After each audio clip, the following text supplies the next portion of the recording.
It was a brisk Saturday morning in early March when the twin brothers stood silently on the corner of Baker Avenue and Sycamore Street. Dressed in oversized jackets and shoes that looked like they'd been handed down too many times, they held a scratched-up toy car between them like it was a rare jewel.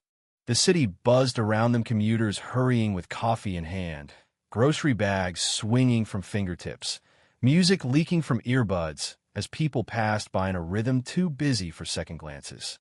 But the boys stood still, hands trembling from both the cold and something deeper, something harder to name. "Please," whispered one of them, barely audible over the hum of the street. His voice was timid, his eyes darting at strangers' feet. "Please buy our toy car, we need to help our mommy." They had a cardboard sign propped up beside them. Handwritten in uneven letters that tilted downward, it read, "Selling our toy car. Need $50 for our mom's heart medicine." Most people glanced, frowned, and walked on. Some looked away altogether, as if eye contact might demand something from them they weren't ready to give. Others offered polite, awkward smiles before turning their heads back toward their phones. The boys' 6-year-old twins named Caleb and Cameron and Cry. They didn't chase after anyone. They just stood, hearts clenched and hopeful, repeating their quiet plea into a world that felt like it wasn't listening. But then, a black Mercedes pulled into a spot just down the block. The man who stepped out was everything they weren't: confident, polished, powerful. His name was Julian Wexler, and to Wall Street, he was a force. CEO of one of the country's fastest-growing software firms, Julian had built his empire from the back of a borrowed desk in a one-room apartment. He wore tailored suits now, carried the air of someone who made decisions worth millions before breakfast, and walked with the calm detachment of a man who'd forgotten what it felt like to need help. But as Julian passed the boys, something made him slow down. He wasn't sure what it was at first: the fragile way they held the toy, the desperation in their eyes, the way the cardboard sign shook in the wind like it was crying for attention. One of the twins, Cameron, looked up and said with quiet pride, "It's really fast, sir.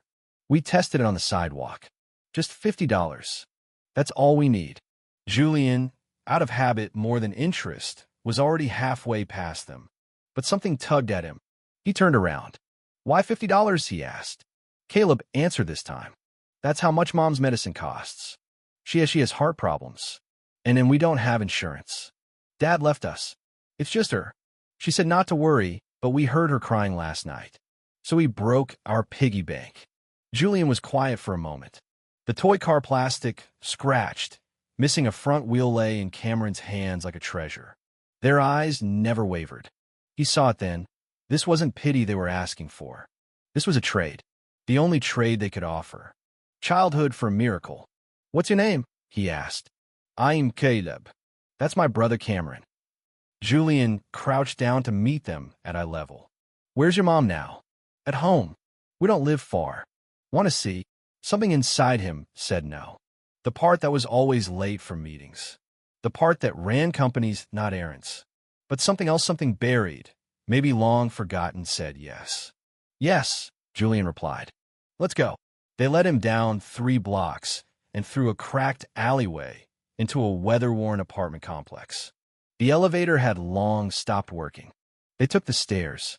3rd floor, Unit 3B. Inside, the air smelled of faint detergent and something metallic. A single mattress lay in the corner, surrounded by old blankets.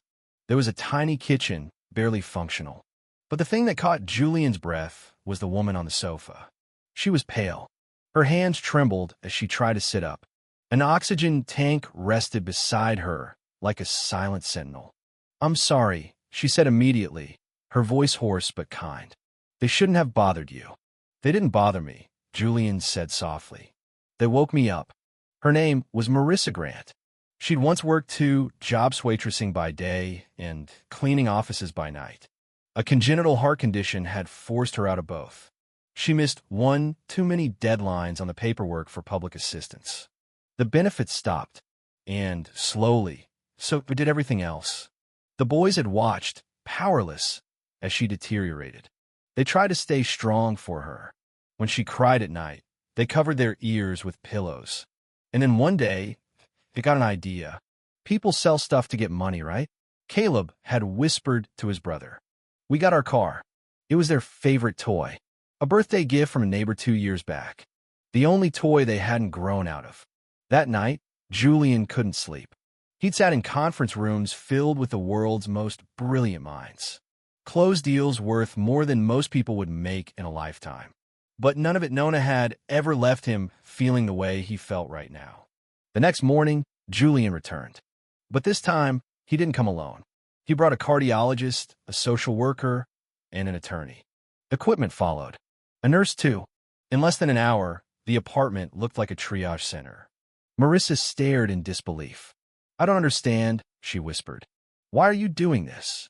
Julian reached into his coat pocket and pulled out the toy canister, polished, its broken wool fixed.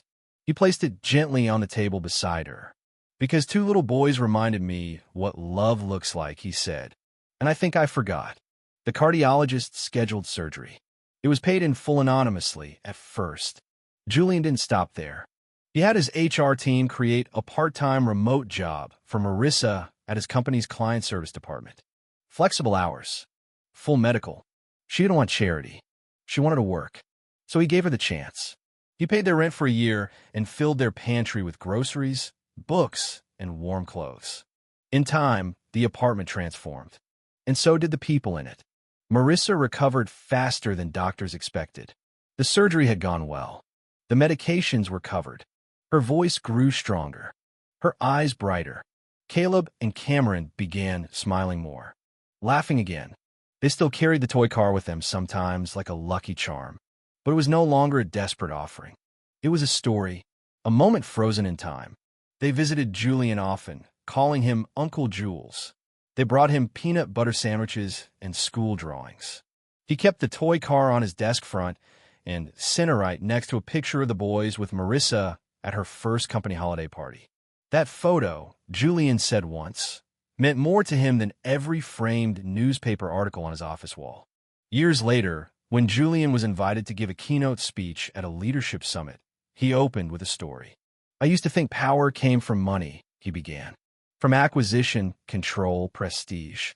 But real power is when you take everything you've learned, everything you've built in, use it to change a life. One life. Maybe two. Sometimes that's enough. The audience was silent. Not a single, I drifted to a phone. And if you're lucky, he added, they'll teach you what life is really about. Caleb and Cameron, now teenagers, were sitting in the front row. Still twins. Still inseparable. They stood and waved. The applause that followed wasn't for Julian Wexler, CEO. It was for them. Because love had brought them to that street corner. Hope had kept them there. And one tiny toy car had bridged two worlds that day, showing a billionaire how to feel again and giving two children the chance to believe. Sometimes the smallest act, offering a toy for a miracle, can turn into the biggest change of all. And if you ever visit Julian's office even now, the toy car is still there. Still polished. Still sacred. Still fast. But it's no longer a symbol of desperation. It's a reminder that love, when acted upon, is the most powerful force in the world. As the years drifted forward like the pages of an old book turning in the wind, Caleb and Cameron grew into young men with quiet strength and gentle hearts. They were no longer the trembling 8-year-olds selling a toy car on a sidewalk. They were scholars now, students of the world, shaped by love, loss, and something more powerful than either, second chances. Julian Wexler never stopped showing up. He never once called himself their father. But he showed up to every science fair, every band concert, every late-night tutoring session where one of them struggled with calculus or history.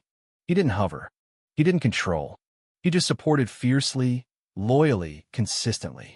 By the time they were juniors in high school, both boys had already interned at Wexler Technologies, Julian's company. But it wasn't handed to them. He made them apply, go through mock interviews, build portfolios. Cameron leaned toward robotics. Caleb toward systems architecture. They were different, but they balanced each other like the two halves of a well-designed equation. Their mother, Marissa, had long since become more than an employee. After starting in customer service, she moved into HR, eventually managing internal wellness programs. She was known around the office as the heart of the company, not because she'd once nearly lost hers, but because she gave it so fully to others. One evening, the three of them, Julian, Caleb, and Cameron, sat in Julian's home office.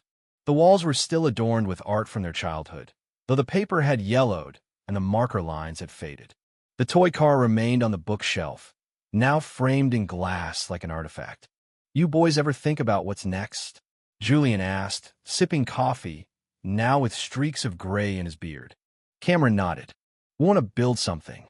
Together. A company?" Julian raised an eyebrow.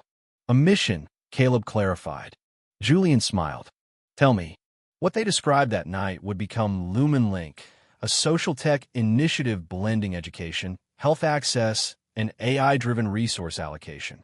It was built around one core idea: that no child should have to trade their childhood for their mother's survival. That no toy should ever be currency for hope. The platform would identify underserved families, those falling through the cracks of the system, just like they once had, and connect them with medical, legal, and financial support through a transparent, community-backed network. Every donation, every resource, every case would be traceable, verified, humanized, like a digital guardian angel, Cameron said, but scalable. Julian sat back, stunned, not by the ambition, but by the clarity, the heart. He saw himself in their drive, but he saw something even more important: the humility that comes from being on the receiving end of grace. "I'll fund your seed round," Julian said, "but with one condition." The twins waited. "You build it your way. No shortcuts. No bowing to investors who will water it down." They didn't hesitate. Deal.